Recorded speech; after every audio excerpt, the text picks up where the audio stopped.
Hi y'all, welcome back to the channel.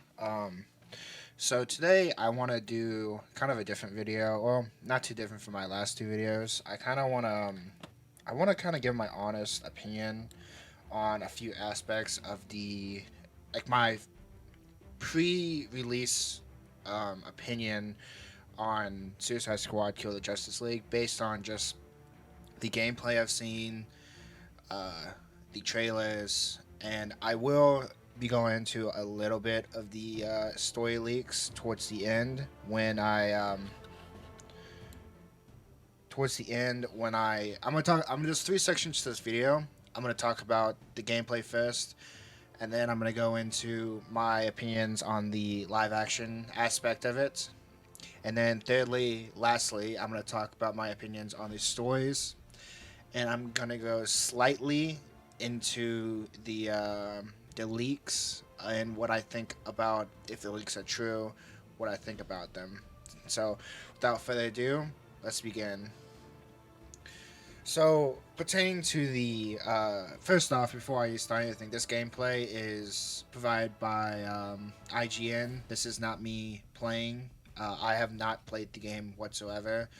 Um, so my opinions are not formed from playing the game. They're only formed from what I've seen and what I've heard from the articles and from other YouTubers that have talked about it, like Caboose and Cage Games.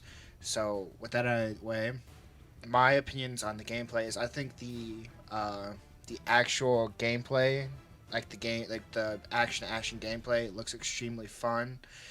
Um, I did watch earlier the Luke Stefan video, and I will link it down below if you want to watch it. He has been extremely critical of this game, which he has all the right to be. You know, he's actually played the game, unlike me. And so in his video, he talked a lot about the gameplay loop, about how you it's a looter shooter, and it's also a live service game, which we'll get more into in part two of this video. But as for now, what come into the gameplay, so basically, a lot of the missions is you go in and you have an objective like shoot this purple thing until it explodes and take out the enemies around it, and that's very similar to games like Destiny 2 and Anthem and the recently Avengers game. And this might be an odd opinion, and this is literally just my opinion. This might not be the truth, but when it comes to within the superhero genre, if you want to make a game around teams like the Justice League and the Suicide Squad, the Avengers, I think those type of games lend themselves better to live service games like the Suicide Squad's going to be than pertaining to games like the Arkham series or the Spider-Man games that are more single player focused. And the reason for that, in my opinion, it's easier to have, it's co-op, obviously. And in my opinion, I would rather play a live service game similar to what I have seen from the Suicide Squad, uh, than compared to games like Gotham Knights. I played maybe 75% of the Gotham Knights, and the gameplay loop of that game it wasn't bad. It just kind of very bored me very quickly, and um, I mean, I don't know, it's a tough thing to say because I like a lot of the characters. Like Red Hood's one of my favorite super anti. Now he's not a superhero, but one of my favorite anti. What's it called? Similar to what Deadpool is. I can't remember what the term is, but anti-hero maybe uh, in comic books. And I feel like maybe it was just the story direction that they went and how they did his character, but I didn't really like how the gameplay loop was in that thing where you would go out every single night and you'd stop crimes and you'd have to start do certain things to get the crime meter up or the detective meter up, and the gameplay loop wasn't really appealing to me. But as I look at the Suicide Squad, I am more intent to put time into this because I for one like live service games. I might not spend every single waking out playing a live service game, But whenever take Destiny 2 for example, I every single time a new expansion or a new season will drop, I'll come in and I'll do the I'll do the I'm getting way off topic here because I'm supposed to be talking about the actual gameplay. I'll do the season events and I'll do the I'll try to do a little bit of battle pass, and that's something I'll talk more about in the when I talk about the live service aspect of it, is the battle pass. But pertaining to the actual gameplay, where it's a looter shooter, you're shooting enemies. The actual gameplay of it looks fun to me. You drop it in. The most characters that look more appealing to me is Harley Quinn and Deadshot, just from how they play. I'm never one for the brutish style that is King Shark, and on the other spectrum, I'm not really a fan of Captain Boomerang as a character. I mean, he's not a bad character, but I'm just not really I don't just not a fan of his character, as I am more predetermined as I'm a fan of like Harley Quinn and or Deadshot. So there's that. But from what I've seen of the gameplay, it does look extremely fun. The transversal, how you get from mission to mission, looks extremely fun. I don't might sound sad, but I don't actually have friends to play this with. None of my friends are really into superhero games as I am. So my probably 99.9% of my time playing this game will be by myself. And from what I've seen, the gameplay is there enough that I will probably sink a lot of hours in, and I will try to document as much for this channel as I can. But with that said, I can see a lot of the criticism, as I said earlier in the Luke Stefan video, where he says you know, the gameplay loop doesn't seem fun to him. And I hate saying this, because I've seen so many people so many people that defend this game on like Twitter and Instagram and a bunch of other places that are defending this game, and in their response to someone that says, "Oh, well, the gameplay doesn't look appealing to me." The response to that is, "Well, maybe this game isn't for you. Isn't made for you. It's made for people like me," which I find, I don't like to distant people from a game. I want everyone to enjoy the game, and there's certain aspects. But the way he talked and the way that he presented the information to me, all of it was his opinion, and I'm not dishing him for his opinion. It's all his opinion, but it's a lot of it seemed that this game isn't for him. This game is a live service looter shooter. It is gonna have a battle pass. It is gonna have all that stuff. So the gameplay loop of it is gonna be more geared towards it's more getting more towards a live service. It's gonna be more of a Destiny, and where you have a big open world and you got to go and control a point or go and destroy this big boss. Maybe the enemies are more repetitive because of that. It is what it is, but from what I've seen, in my honest opinion, it looks fun to me. It looks something that I can put a lot of time into. It looks like something that I will enjoy. And I do not think this game's going to be for everyone. We kind of live in an age of gaming where, everyone thinks that if they don't enjoy the game is bad. That's not true, in my opinion. Games are good, even if one person enjoys the game. I don't know. It's kind of, I don't even know where I'm going with that thought, but if a majority of people like the game, and there is a small majority of the people that do not like the game isn't bad. It's good because a vast majority of people did enjoy the game. You know what I mean?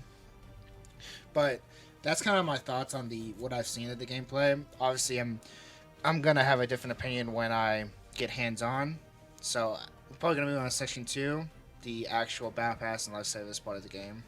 So during this section, I am probably gonna be a lot more critical of the game, mostly because I despise battle passes, and the reason for that is I find battle passes extremely, extremely predatory. The entire point of a battle pass is to have the player play your game as much, spend money on the game, so the player feels the need to play your game longer.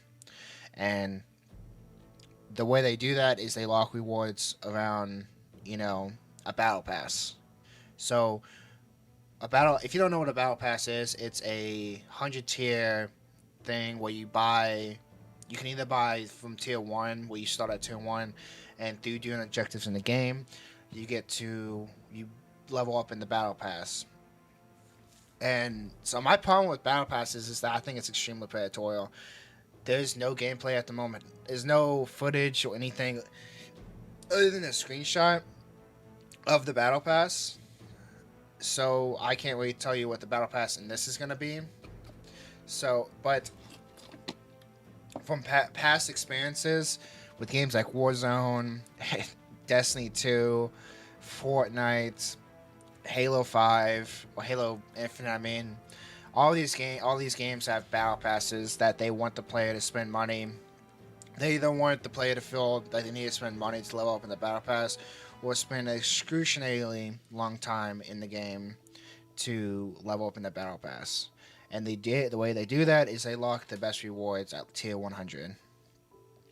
So, but in this game, the way they kind of got around defending the battle pass is like, oh well, everything in the battle pass is just cosmetic, and it's not actual like level up rewards or anything like that. It's a in the gaming sphere, it's a slippery slope about how you display stuff like that, and I don't know, I just don't like battle passes. I also I'm indifferent about the store. I'm one for when it comes to games like this. I would like to be able to earn rewards like costumes and gear through actually playing the game and spending time in the game, than spending money out of my pocket to um, be able to unlock that stuff. And I feel like having a battle pass or like a store kind of neglects that, and it forces people to spend money in the game when there isn't money, when they shouldn't be spending even more money, even if they bought a $70 game. Like, I'm pretty sure I'm buying the deluxe edition of this game, and that's $80, $90 I'm spending already on the game. And then to have a battle pass or a store that's wanting me to spend another $10, $15 on a cosmetic is extremely scummy, in my opinion. Now, I'm not saying that they shouldn't.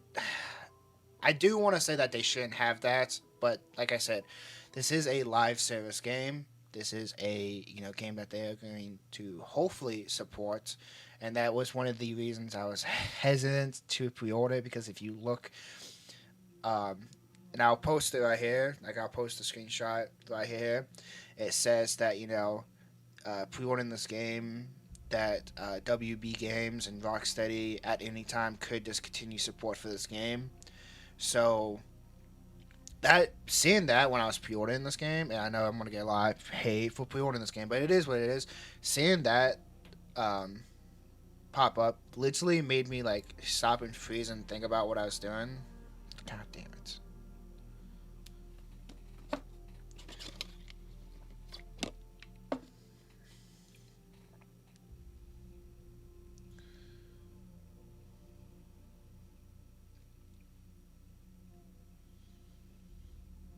Seeing that pop up on my or like pop up when I was reading the description for the game, literally, like, I shit you not, I stopped and I thought for like 5-10 minutes of what I was doing, because even though this game, I don't know what's gonna happen after they cut support for the game. I hope you can still play in a single player aspect, like the story and the expansions that they're gonna come out. That's another thing that's kind of a plus, is that they said all future characters, I think, that's going to release in the seasons are going to be free.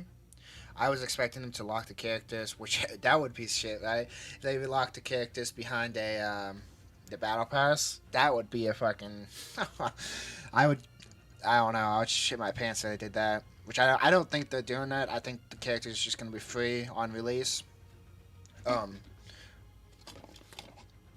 With that said, I'm very hesitant when they popped up and said that WB and Rocksteady can stop support for this game any moment.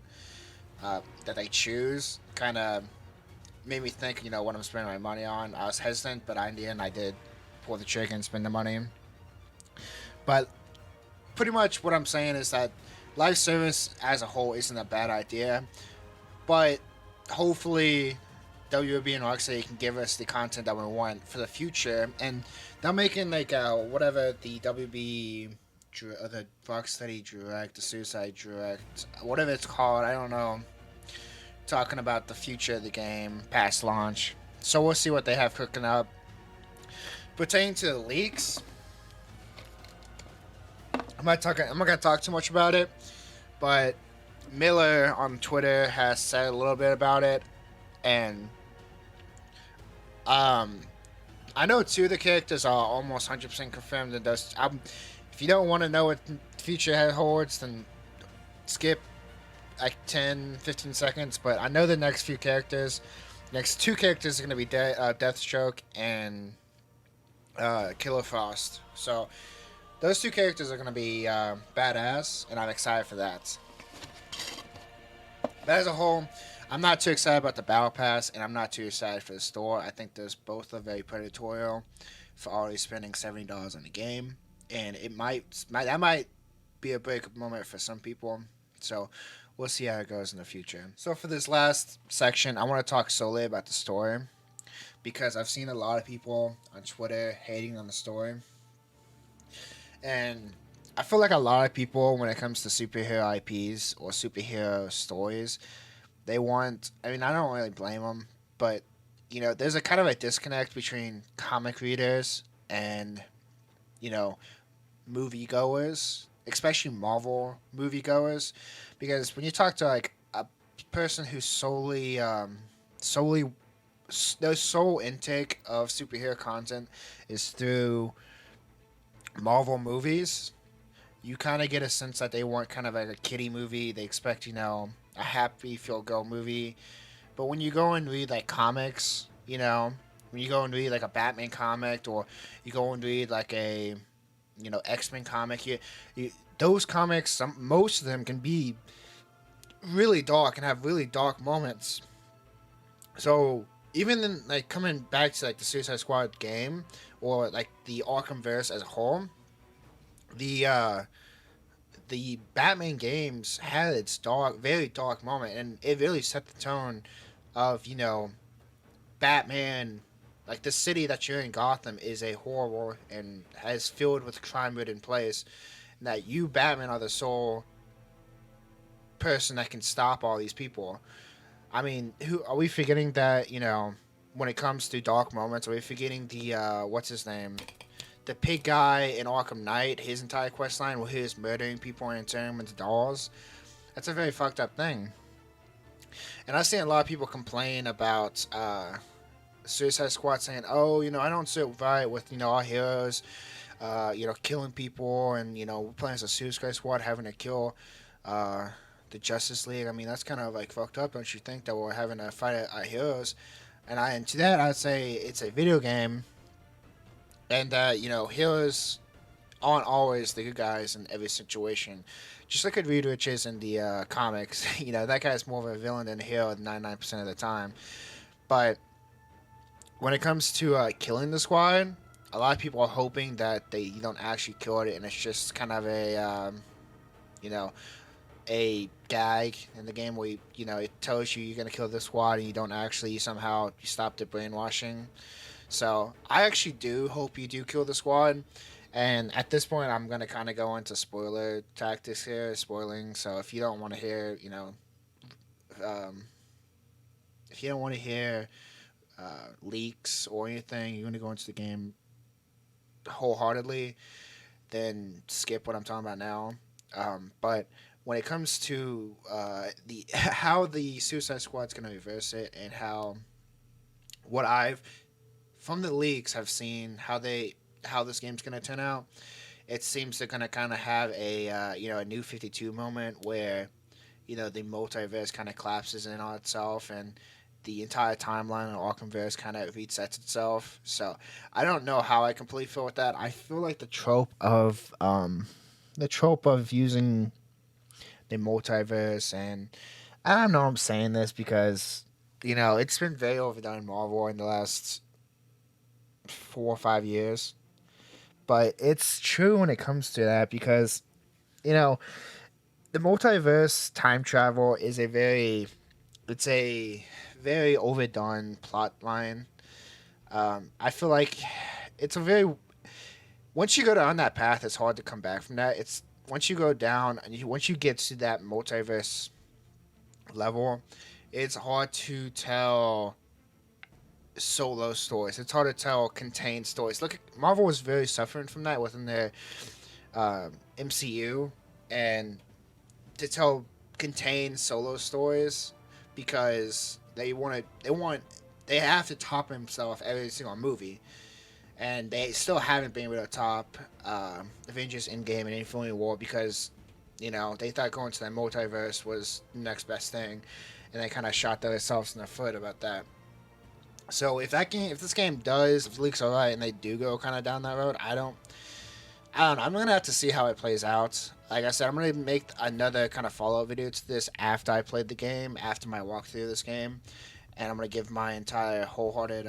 If we do go down, I'm gonna make a follow up video after I play the game, after I finish the game, finish the story, and see what Rocksteady has all planned out for us. I'm gonna make a follow up video similar to this, talking about the gameplay, life service, and story, and so we'll see what about it then.